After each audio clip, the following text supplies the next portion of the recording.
വീഡിയോയുടെ ആദ്യം തന്നെ മിസ് സൊല്യൂഷൻ പറഞ്ഞുതരാം, അതിനുശേഷം നമുക്ക് പ്രോബ്ലത്തിലേക്ക് കടക്കാം. അപ്പോൾ സൊല്യൂഷൻ ഇത്രയേ ഉള്ളൂ. മൺഡേ രാത്രി കൃത്യം 7:30 നിങ്ങൾക്ക് ഒരു ഇവന്റ് ഉണ്ടായിരിക്കും. ആ ഇവന്റ് നിങ്ങൾ കറക്റ്റായിട്ട് തന്നെ അറ്റൻഡ് ചെയ്യുക. അതിൽ നിങ്ങൾക്ക് ഇമ്പോർട്ടൻ്റ് ആയിട്ടുള്ള എക്സാം സ്ട്രാറ്റജീസും അതേപോലെ തന്നെ ഇനിയുള്ള ഓരോ ദിവസവും ഏതൊക്കെ ചാപ്റ്റേഴ്സ് ആണ് പഠിക്കേണ്ടത്, എങ്ങനെയുള്ള സ്റ്റഡി പ്ലാൻ ആണ് നമ്മൾ ചെയ്യേണ്ടത്, എല്ലാം നിങ്ങൾക്ക് പറഞ്ഞു തരുന്നതായിരിക്കും. അത് കണ്ടു കഴിഞ്ഞാൽ ഇനി അങ്ങോട്ടുള്ള എക്സാമിന് എന്തൊക്കെയാണ് ചെയ്യേണ്ടത്, എക്സാമിന് ഫുൾ മാർക്ക് കിട്ടാനായിട്ട് എന്താണ് ചെയ്യേണ്ടത് എന്നുള്ള കംപ്ലീറ്റ് ഡീറ്റെയിൽസ് നിങ്ങൾക്ക് മനസ്സിലാക്കാനായിട്ട് സാധിക്കും. ഓക്കെ, അപ്പോൾ ഇതാണ് സൊല്യൂഷൻ. ഇനി നമ്മുടെ പ്രോബ്ലത്തിലേക്ക് കടക്കാം. അപ്പോൾ പ്രോബ്ലം എന്ന് പറയുന്നത് ഇത്രയേ ഉള്ളൂ. നമ്മുടെ എക്സാമിൻ്റെ ഡേറ്റ് വന്നിട്ടുണ്ട് അല്ലേ. അപ്പോൾ എക്സാമിൻ്റെ ഡേറ്റ് അറിഞ്ഞപ്പോൾ തന്നെ നിങ്ങൾക്ക് നെഞ്ചിൻ്റെ അകത്ത് ഒരു തീയായിരിക്കും അല്ലേ. കാരണം എന്താണ്, നമ്മുടെ എക്സാമിന് ഇനി വളരെ കുറച്ച് ദിവസം മാത്രമേ ഉള്ളൂ. ആ ദിവസത്തിനുള്ളിൽ നമുക്ക് പഠിച്ചു തീർക്കേണ്ട ചാപ്റ്റേഴ്സ് ആണെങ്കിൽ ഒത്തിരി ഉണ്ട്. അതുമാത്രമല്ല ഓരോ ചാപ്റ്റേഴ്സും വളരെയധികം വലിയ ചാപ്റ്റേഴ്സാണ്. അപ്പം നമ്മൾ ഒന്ന് മനസ്സ് വിചാരിച്ചു കഴിഞ്ഞാൽ നമുക്ക് ഈ ഒരു ചാപ്റ്റേഴ്സ് പഠിച്ചു തീർക്കാനായിട്ട് സാധിക്കും. പക്ഷെ നമുക്ക് ആ ഒരു എക്സാമിന് പഠിക്കണം എന്നൊക്കെ ആഗ്രഹമൊക്കെ ഉണ്ടെന്നുണ്ടെങ്കിലും പഠിക്കാനായിട്ടുള്ള ഒരു വാശി വരുന്നില്ല അല്ലേ.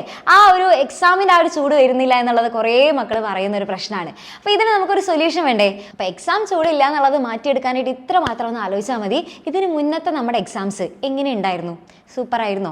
കാരണം വളരെ കുറച്ച് ചാപ്റ്റേഴ്സ് മാത്രമേ ഉണ്ടായിരുന്നുള്ളൂ അല്ലേ. ആ വളരെ കുറച്ച് ചാപ്റ്റേഴ്സ് തന്നെ നമ്മൾ പഠിച്ചെടുക്കാനായിട്ട് കുറച്ചധികം കഷ്ടപ്പെട്ടിരുന്നു. പരീക്ഷയുടെ തലേ ദിവസമൊക്കെ നമ്മൾ കുത്തിയിരുന്ന് പഠിക്കുകയായിരുന്നു ചെയ്തിട്ടുണ്ടായിരുന്നു അല്ലേ. പക്ഷേ ഇപ്പോൾ നോക്കിയൊക്കെ നിങ്ങളൊന്ന് ഒരു ലിസ്റ്റ് ഉണ്ടാക്കുക, ഏതൊക്കെ ചാപ്റ്റേഴ്സാണ് നമ്മൾ പഠിച്ചിട്ടുള്ളത്. നന്നായി അറിയാവുന്ന ചാപ്റ്റേഴ്സിൻ്റെ ലിസ്റ്റ് ഉണ്ടാക്കുക, കുറച്ചറിയാവുന്ന ചാപ്റ്റേഴ്സിൻ്റെ ലിസ്റ്റ് ഉണ്ടാക്കുക, ഒട്ടും അറിയാത്ത ചാപ്റ്റേഴ്സിൻ്റെ ലിസ്റ്റ് ഉണ്ടാക്കുക. അത് ഓരോ സബ്ജക്റ്റിനും ഉണ്ടാക്കി നോക്കുക.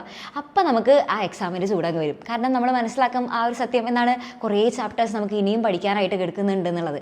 അപ്പോൾ അത് മനസ്സിലാക്കി കഴിഞ്ഞാൽ വേഗം തന്നെ നിങ്ങൾക്ക് എന്ത് ചെയ്യാനായിട്ട് തോന്നും, വേഗം തന്നെ ഇനിയുള്ള ഓരോ ദിവസം നന്നായിട്ട് പഠിക്കണം എന്നുള്ളൊരു ആഗ്രഹം തോന്നും. അപ്പോൾ എപ്പോഴും നമ്മൾ നാളെ ചെയ്യാം എന്ന് വെച്ച് കഴിഞ്ഞാൽ അങ്ങനെ ഇരിക്കലേ ഉണ്ടാവുള്ളൂ അല്ലേ.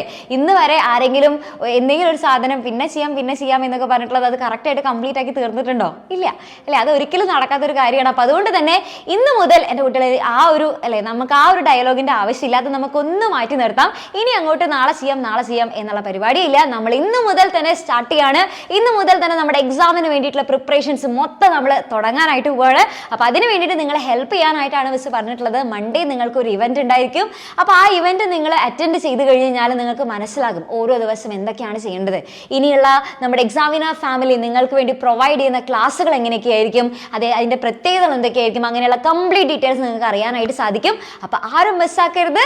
എല്ലാ ദിവസവും കറക്റ്റായിട്ട് ഇനി ക്ലാസ്സുകളൊക്കെ ഉണ്ടായിരിക്കും. അപ്പോൾ അടിപൊളിയായിട്ട് പഠിക്കുക. അപ്പോൾ ഇനി അങ്ങോട്ട് എക്സാം ചൂടാണ്, നല്ല മാർക്ക് വാങ്ങുക. അപ്പോൾ നിങ്ങൾ എല്ലാവരും ആ ഒരു ഇവന്റിൽ ഞങ്ങൾ ഉണ്ടായിരിക്കും മിസ് എന്നാണെന്നുണ്ടെങ്കിൽ ഇപ്പം തന്നെ എന്ത് ചെയ്യുക, വേഗം തന്നെ നമ്മുടെ കമന്റ് ബോക്സിൽ പോയിട്ട് റെഡി മിസ് എന്ന് പറഞ്ഞിട്ട് കമന്റ് ചെയ്യുക. ഓക്കെ, അപ്പോൾ അങ്ങനെയാണെങ്കിൽ നമുക്ക് തകർക്കാം.